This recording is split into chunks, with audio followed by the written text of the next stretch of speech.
Hello दोस्तों, हिंदी पाठशाला में आपका स्वागत है। चलिए शुरू करते हैं अपने क्वेश्चन को। इनमें से कौन मनोविश्लेषणवादी कथाकार नहीं है? ए नंबर में जैनेन जी हैं, बी नंबर में चतुरसेन शास्त्री है, सी नंबर में ईराचंद जोशी, डी नंबर में अज्ञे। इसमें आंसर बी सही है। चतुरसेन शास्त्री मनोविश्लेषण कथाकार नहीं है। जैनेन जी का जन्म 1905 से 88 में, ईराचंद जोशी 1902 और 1982 में, अज्ञे का 1911 से 1987 में। ये तीनों मनोविश्लेषण कथाकार हैं। अगला क्वेश्चन, शेखर एक जीवनी उपन्यास में स्त्री पात्र कौन से हैं? ए नंबर में रेखा गौरा, बी नंबर में अमला और रंजना हैं, सी नंबर में शेलमा और योके हैं, डी नंबर में शशि और सरस्वती हैं। इसका आंसर डी सही होगा, क्योंकि शशि और सरस्वती शेखर एक जीवनी उपन्यास के पात्र हैं।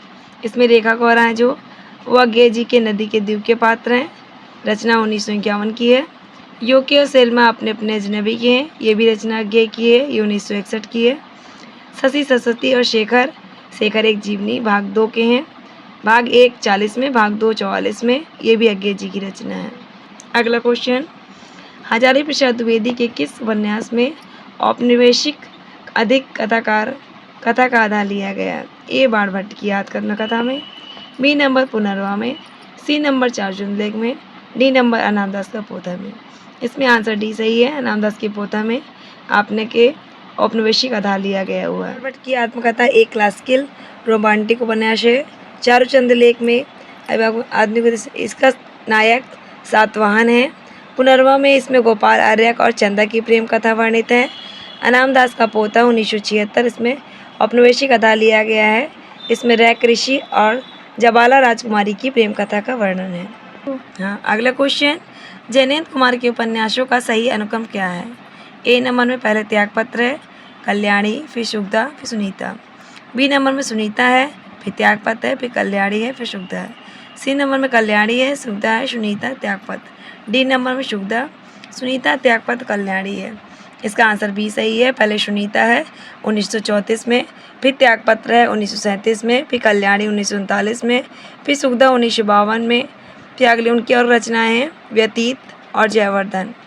अगला क्वेश्चन, नागार्जुन द्वारा रचित मछुआरों के जीवन पर आधारित उपन्यास कौन सा है? ये चारों ही रचनाएं मछुआरों पर आधारित हैं। ए नंबर बूढ़ और समुद्र, बी नंबर में वरुण के बेटे, सी नंबर में सागर, रहरे और मनुष्य, डी नंबर में डूब। इसमें आंसर बी सही है। वरुण के बेटे आपके नागार्जुन द्वारा लिखा हुआ है। नीचे देखिए व्याख्या। वरुण के बेटे 1957 की है। यह नागार्जुन की रचना है। इसमें मिथिला के मछुआरों का वर्णन है, संघर्ष की कथा है।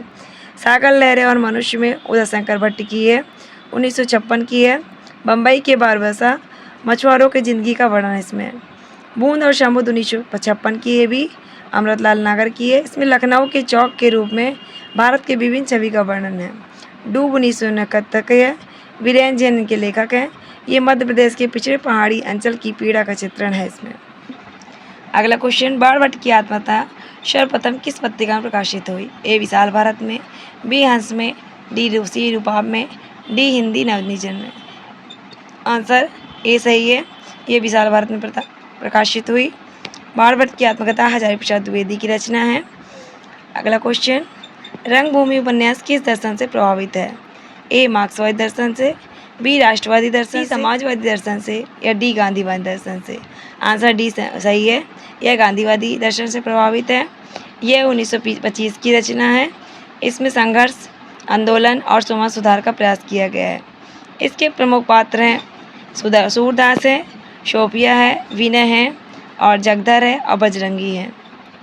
जालपा किस उपन्यास की नायिका हैं? ए गोदान की, बी रंगभूमि की, सी कर्मभूमि की, डी गबन की। आप सभी को पता होगा जालपा गबन उपन्यास की नायिका हैं। इसमें अन्नप्राप्त हैं, रामनाथ हैं, देवी दीन है, दयानाथ है, जोहरा है। अगला क्वेश्चन, सेवा सदन कब प्रकाशित हुआ? ए 1907 में, बी नंबर 1918 में, सी नंबर 1920 में, डी नंबर 1934 में। आंसर बी सही है। 1918 में प्रकाशित हुआ। सेवा सदन मुंशी प्रेमचंद की रचना है, उपन्यास है। इसमें अन्य इनकी रचनाएं हैं प्रेमा, वरदान, प्रेमाश्रय, रंगभूमि, कायाकल्प, निर्मला, गबन, कर्मभूमि, गोदान, मंगलसूत्र। ये मंगलसूत्र इनका अधूरा उपन्यास है। अगला क्वेश्चन, कंकाल उपन्यास कब प्रकाशित हुआ? ए नंबर 1926 में, बी नंबर 1927 में, डी 1928 में, डी नंबर 1929 में। आंसर डी सही है। कंकाल उपन्यास 1929 में प्रकाशित हुआ। इसके लेखक जयशंकर प्रसाद हैं। यह उपन्यास समाज की यथार्थ नगर का चित्रण हुआ है। इनके अनुपन्यास हैं तितली 1934 में, इरावती 1936 में। ये भी अपूर्ण ऐतिहासिक उपन्यास है। थैंक यू दोस्तों, वीडियो लाइक करिए, चैनल को सब्सक्राइब करिए। कल फिर मिलते हैं नए क्वेश्चन के साथ।